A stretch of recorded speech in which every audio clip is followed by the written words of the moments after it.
আমাদের টাইগার মারা গেছে। এখন আমি আর বিজয় নিয়ে যাচ্ছি। আসসালামু আলাইকুম গাইস, আপনারা সবাই কেমন আছেন? তো আমাদের টাইগারের অবস্থা খুব ভালো না। সে কিছুদিন যাবৎ খাওয়া দাওয়া বন্ধ করে দিয়েছে। তো এটা রাতের ভিডিও। সে খাওয়া দাওয়া বন্ধ করে দিয়েছে, সে ধোকাচ্ছে। হয়তো বা সে আর বাঁচবে না। আমি তার আর বাঁচার কোনো লক্ষণ দেখতে পাচ্ছি না, কারণ সে 3 দিন যাবৎ খায়নি। তার পেটে কোনো খাবার নেই। সে কেন যে খাবার বন্ধ করে দিল আমি বুঝতে পারছি না। কুকুরটা যে কীভাবে এমন হলো বুঝতে পারছি না আমি। এতদিন অনেক ভালো ছিল, আমাদের বাড়িকে পাহারা দিত সে। সেই আমাদের বাড়িকে পাহারা দিত, সে ছাড়া আর কেউ ছিল না। তো গ্যাস, আমাদের টাইগার মারা গেছে।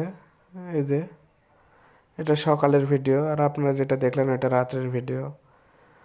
আমাদের টাইগার শেষ নিঃশ্বাস ত্যাগ করেছে। সে আর ভালো নেই, সে মরে গেছে। তো কিছু করার নেই, এটাই আমাদের ভাগ্যে ছিল, কারণ আমাদের সবাইকে একদিন না একদিন মরতেই হবে।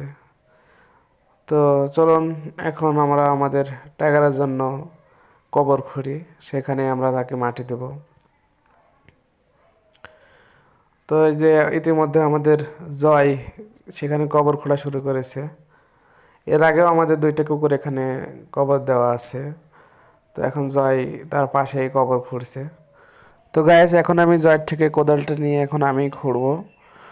তো কবর খুঁড়তে খুঁড়তে আপনাদের আমি একটা ভিডিও দেখাচ্ছি আমাদের টাইগার যখন বেঁচে ছিল। তো এই যে তার বেঁচে থাকার ভিডিও দেখুন। তার গরুর সাথে কি সুন্দর একটা বন্ডিং ছিল, অনেক সুন্দর একটা মিল ছিল তার। কি সুন্দর দেখুন, তার বডি কি সুন্দর ভালো ছিল, কিন্তু হঠাৎ যে কেন সে খাওয়া বন্ধ করে দিল বুঝতে পারছি না।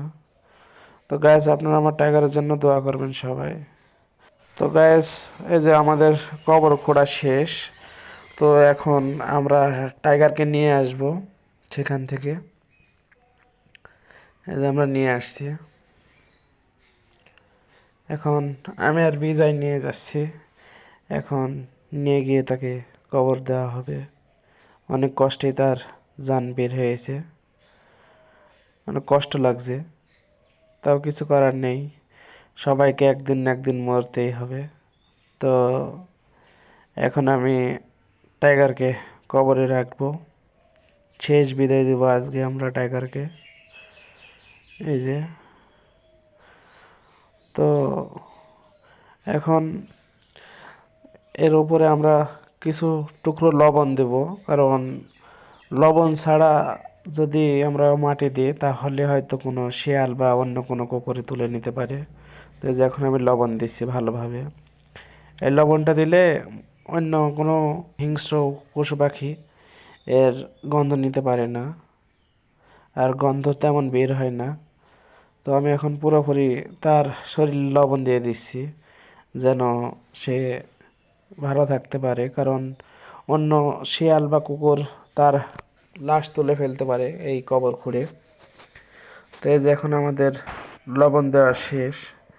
তো এখন আমি আর বিজয় আমাদের টাইগারের শরীরে মাটি দিয়ে আমাদের শেষ বিদায় জানাচ্ছি তাকে। সেই আমাদের অনেক কিছু ছিল, আমাদের বাড়ির একটা অংশ ছিল। সে আমাদের বাড়িকে এমনভাবে দেখভাল করতো, কোনো শেয়াল, কোনো কুকুর বা অন্য অচেনা কোনো মানুষ যদি রাত্রে আসে তাকে তাড়া মারতো। আমাদের বাড়িকে অনেকভাবে প্রোটেক্ট করেছে আমাদের এই টাইগার। তার জন্য আমাদের অনেক কষ্ট লাগছে। তো এই যে এখন বিজয়ের মাটি দেওয়া শেষ, তো এখন জয় দিতে আসছে। এই টাইগারের জন্য আমাদের অনেক কষ্ট লাগছে, আমাদের অনেক ভালোবাসার জিনিস ছিল এটা। তো এখন আমাদের টাইগারকে মাটি দেওয়া শেষ, কবর দেওয়া। তো এখন আমরা উপরে ফুল দিচ্ছি। তো আপনারা আমাদের টাইগারের জন্য দোয়া করবেন, সে যেন ভালো থাকে। তো গাইস, আজকের মতো আমাদের ভ্লগ এখানেই শেষ। আবার দেখা হবে নতুন কোনো ভ্লগে। Bye bye.